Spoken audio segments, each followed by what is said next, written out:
what's the biggest stressor in the workplace? It's usually financial.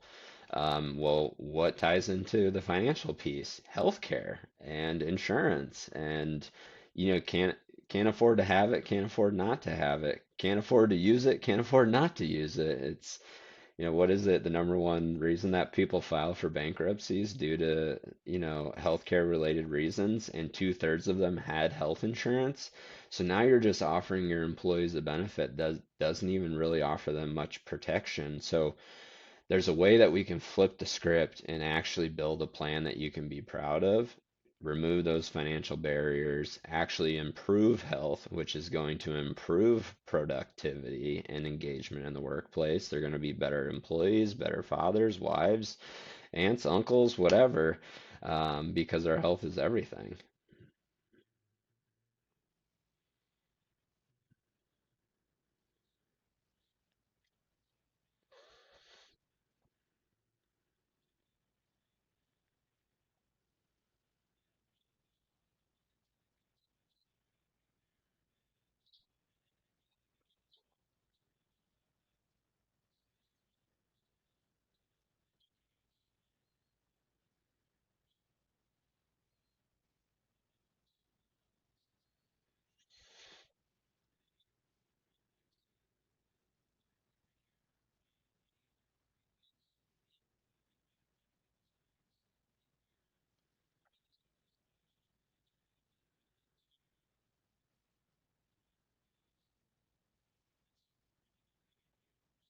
Yeah.